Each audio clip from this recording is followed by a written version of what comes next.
We're just two friends who love the movies, call each other every morning.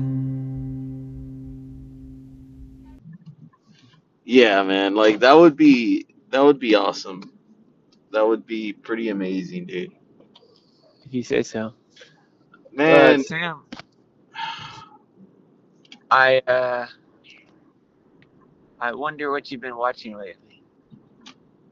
yeah. Well, I do have a couple things to talk about, dude. But oh man, dude, yesterday was just like the weirdest day, Mitch. And I mean, like, obviously you've already heard the episode before this, right? You know what happened, right? But dude, I got a call from Nova's daycare, right? They said that his eyes were getting swollen, Oh right? no. He had some really bad eye boogers in his eyes, right? And his diarrhea was he still had the diarrhea, right? And so I was like, well, all right, let me try to call his pediatrician. Let me set up an appointment, which I did, and ended up picking him up, right? And poor little guy, dude, like he was just like he looked like he was having a rough time, and they said he was being fussy and he didn't sleep or anything. And anyways, finally get to the pediatrician. Uh, we get in there. The doctor sees him and everything like that. Dude, not only was this little guy dealing with the virus, right? Which Uh-huh. he also had an ear infection in his right ear that the emergency Oh, room, keep in mind, the emergency room, when we took him in, they completely overlooked. So, and I understand it's an emergency room. This is a pediatrician. They're focused more on babies and kids and stuff like that. But yeah, he had been dealing with a right ear infection, which is the probably the big reason why he's been having trouble sleeping this past week. oh, poor buddy. So yeah, they had to give him a big old shot, dude. I got super emotional because he started crying, Yeah, um, and I was just. They said I had to hold him down, and it was yeah, one that's of hard. those slow shots, right? Because they had to. Uh-huh. It was a freaking big needle, dude. Like I was scared. I was scared. Like I hate needles, and dude, he cried. I picked him up, and then was holding him. And then after a while, he just started laughing with me, and dude, he's the strongest baby I know, man. Dude, So dude, yeah, I mean, yeah, he's the second strongest one I know, at least. I mean Hank's the second strongest one I know, dude. So, but dude, what I'm sure you have some things to talk about. Go ahead, dude. Yeah, well, first, I just want to not take for granted the fact that patron saint of the movie called podcast, Eva Marie Saint, is still with us in the earth. That's good to That's hear. um, I watched a movie, Sam, called The Lost Patrol. Have you ever heard of this? No, no. Now that's a great title, right? The Lost Patrol. It feels like an old school kind of adventure.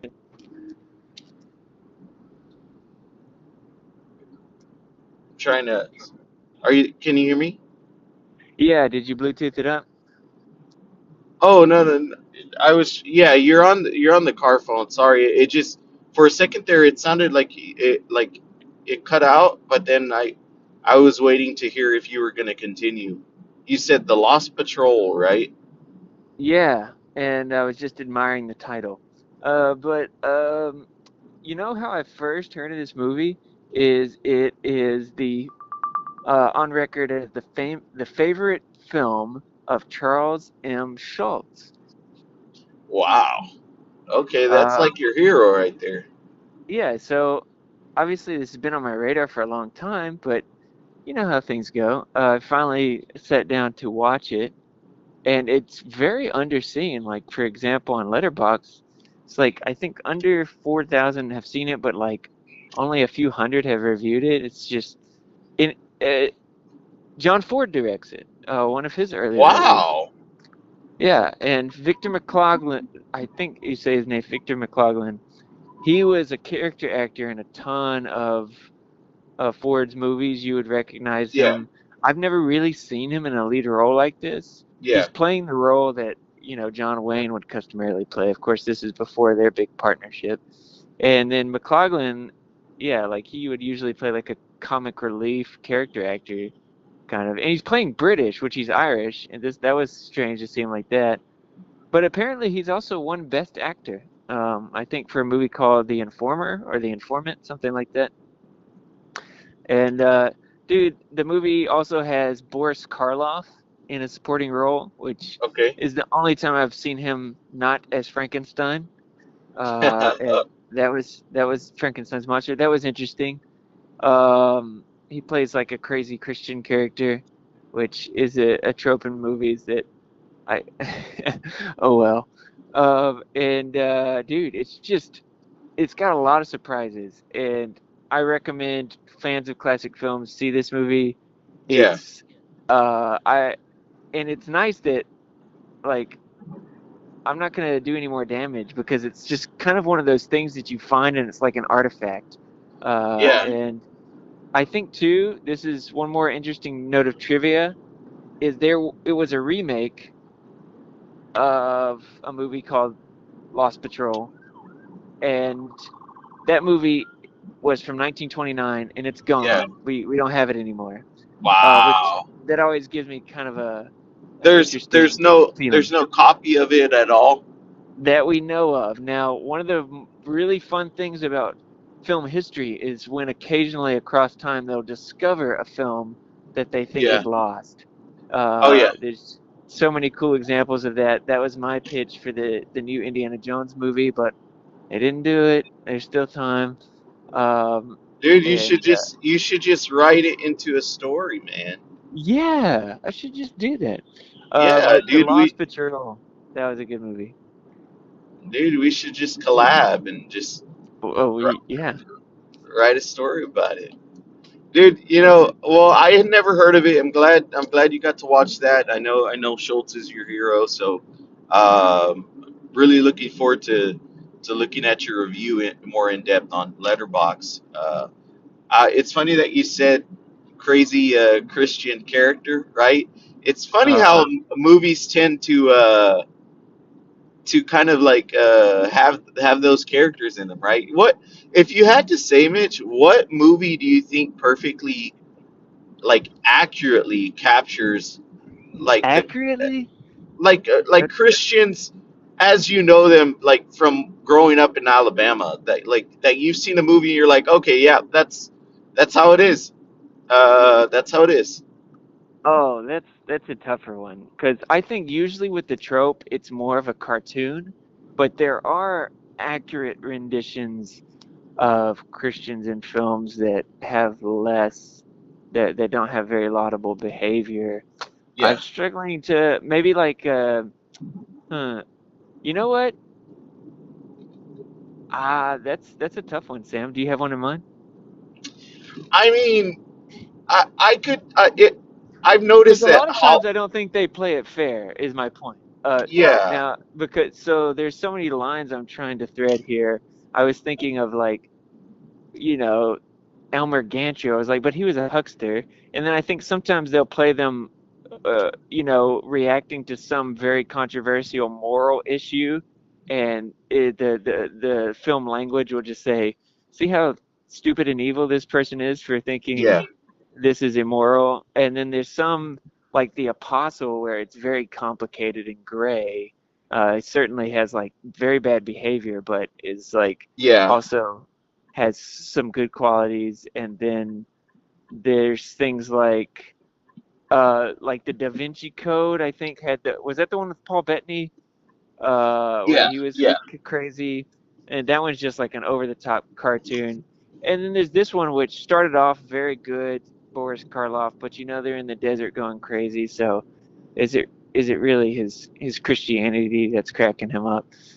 Anyways, I mean, yeah. What I mean, do you have something in mind? I mean, I think that whenever Hollywood tends to depict them, it's as you say, very cartoony, right? But if I had to say, I mean, maybe because of how amateurish it is, but like for example, like Facing the Giants or like Fireproof, you know how they, But those guys aren't crazy. Like they're just I normal salt of the earth well, that's what characters. I'm saying. Like it's more accurate to what I know from back home in Right. Alabama, right? Yeah, just good Like God-fearing folks right there.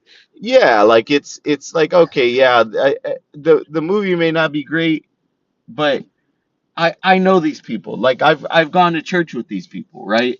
Like obviously not them exactly, but those kinds of people, right? But you have some that are really, really well made that also cast Christians in a good light. I'm thinking like of maybe like the Tree of Life. You've got a Christian family and like they there there's lots of prayer in the movie and devotion, but they don't like hammer anything over your head.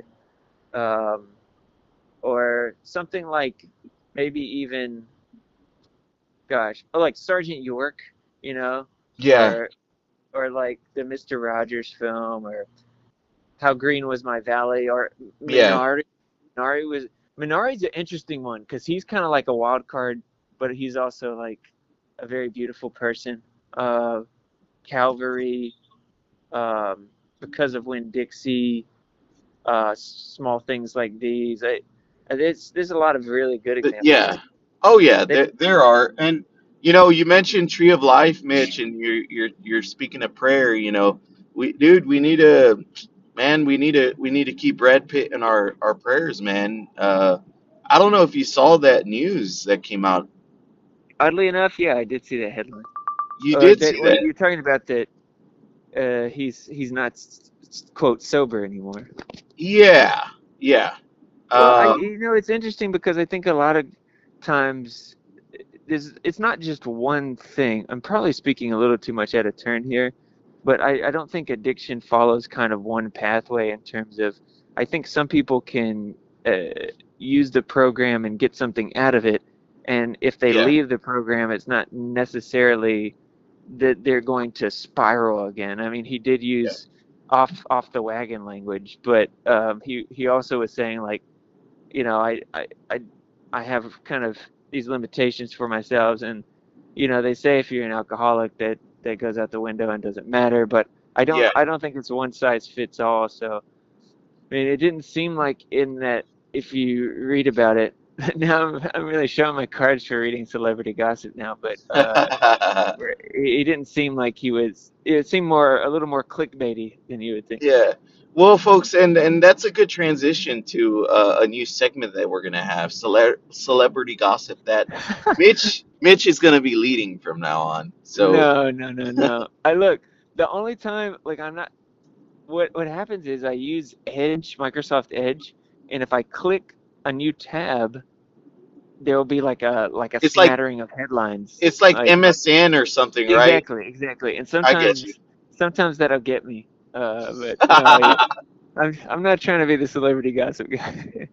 He can't watch trailers, but he can watch the celebrity Dude, there's post. so many trailers I want to watch. Now is like really finally the section of time where it's like, okay, yeah, there's Oh just man, like dude, literally like 100 plus that I haven't seen that I want to see that I would ordinarily see.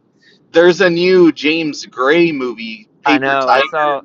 I saw the MSN headline, you know, with Miles Teller walking down the street.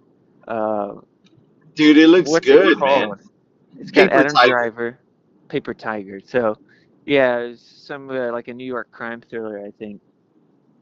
Yeah, it looks good, man. He shot it on 35 millimeter, which I know you don't care about, but I care, I care. I'm not into the psyop.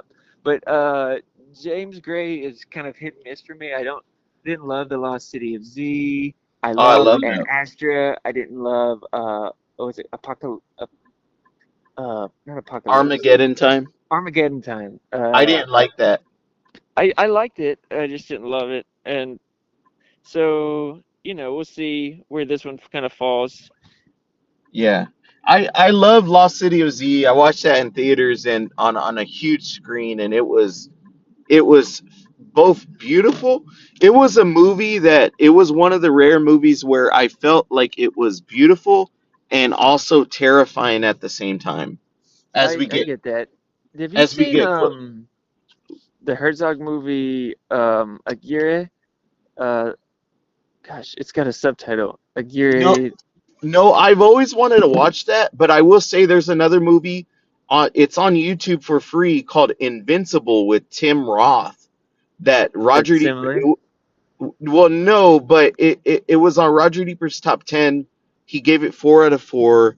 Um, but yeah, he that's one that I've always wanted to see. I finally found it, dude. It's on Well, YouTube for free. It looks phenomenal. Look up the wait a minute. synopsis What made you bring that up? because you say Is this? Werner Herzog. Oh, okay. Yeah, because he Um, directed it. Sorry, I should have Dude, yeah, I wanna definitely see more of his films. I think yeah. the Aguirre is the only one I've seen. It's on YouTube too, or was. Yeah, I want to watch that. That's on my watch list. Hey Mitch, if you want to talk real quick, I gotta drop off Nova. Okay, and let's see here. Oh, actually, I wanted to give Sam my list assignment, but it's gonna be hard to do. This is not actually a good choice of monologue data for me.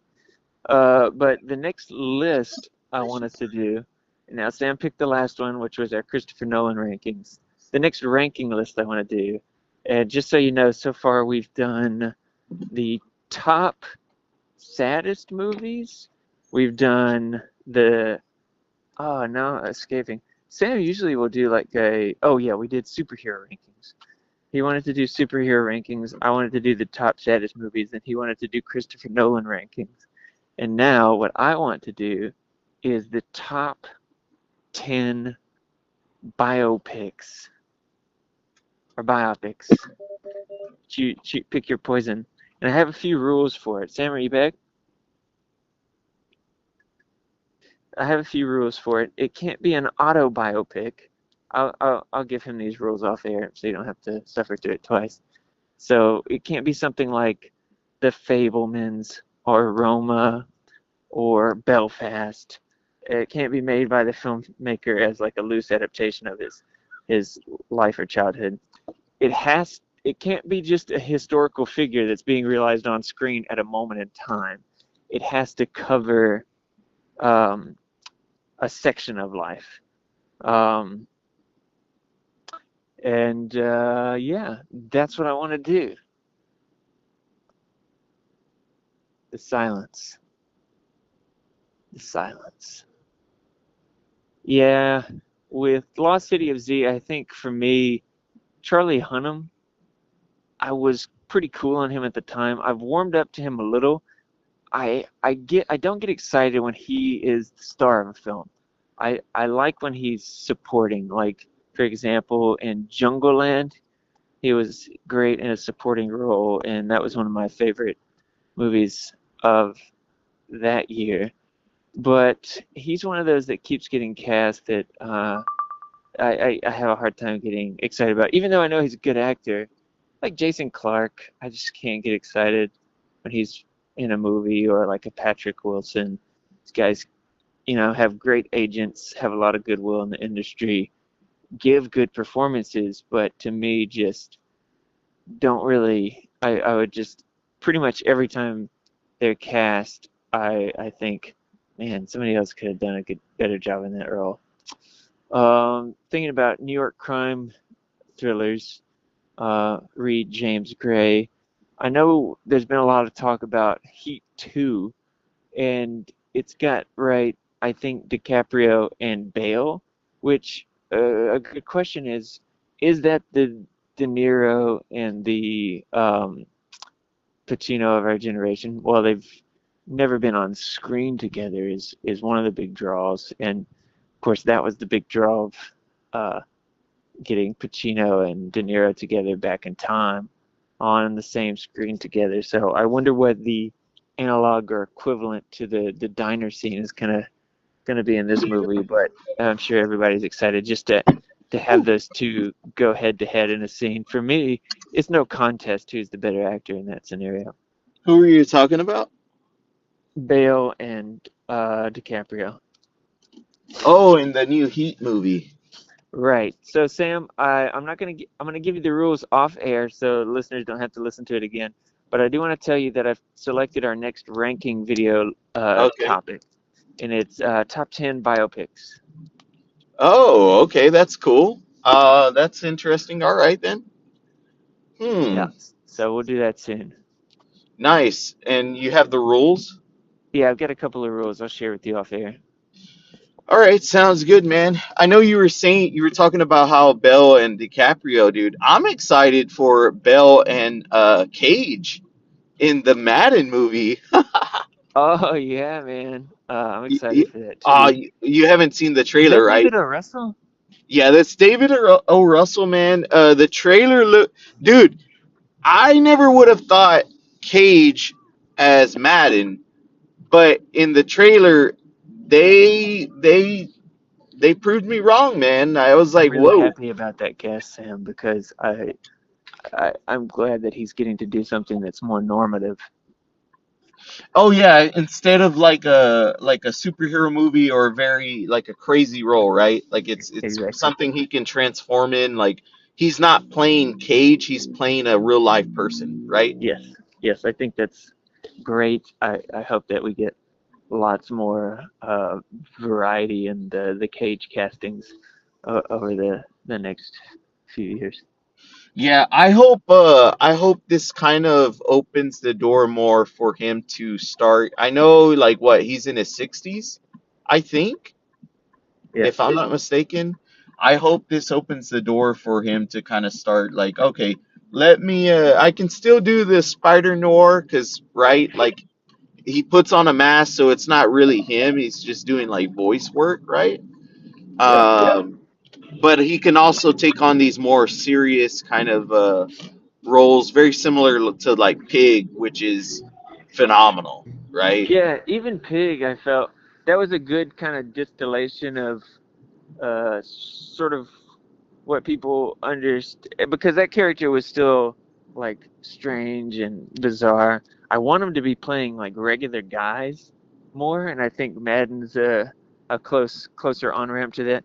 Didn't you get like because it's so cool to see even like Bale, like I'm excited when he plays regular guys, I, because I'm such I'm a excited. transformative actor. Or Depp when Depp plays regular guys, it's just Yeah, nice.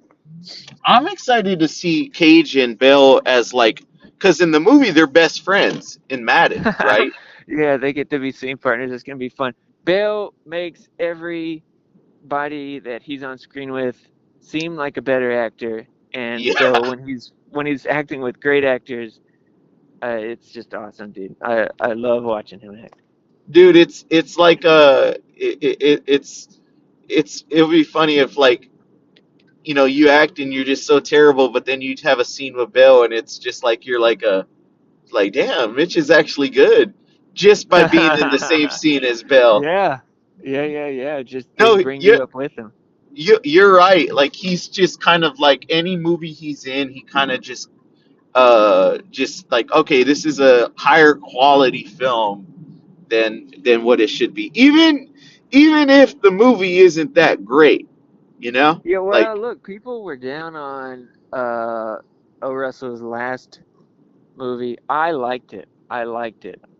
Uh, what was it? Amsterdam? Amsterdam. Yeah. Wow, so long ago, man. Jesus. I thought it was okay. I didn't hate it like a lot of people did, but I do see why a lot of people hated it. It really it really was a pretty mixed bag. I still can't believe Taylor Swift did that. She, Um, well, folks, and you, and yeah, I feel like she's hiring people to scrub the internet of that because you feel like that would just pop up as a meme like every 10 seconds as you surf the internet because it's so bizarre a moment and she's so big a character yeah, and dude, you, I really do feel like the only reason why she did that was because of the other actors in it. She wanted to play game. You know, she was like, I'm not Well, gonna say, yeah, she wants to. She was really interested in for a while in doing the movie thing, and dude, whatever happened to that Fox Searchlight picture that was greenlit with her directing? Um, I don't dude, think we've heard anything else about that. Do you think it went I away? I have no idea. I have absolutely no idea, man. Go turn into here. Yeah, He has no idea. He's not. I'm the celebrity gossip guy, not him. yeah, you should be on top of this. You really should be on top of this, man. All right, Mitch. Well, hey, I'm turning in here into work, dude. As usual, it was good talking to you. Uh, let me end the conversation, and then you can tell me the. We'll end the episode, but then you can tell me the rules. Okay. Okay. Let me see.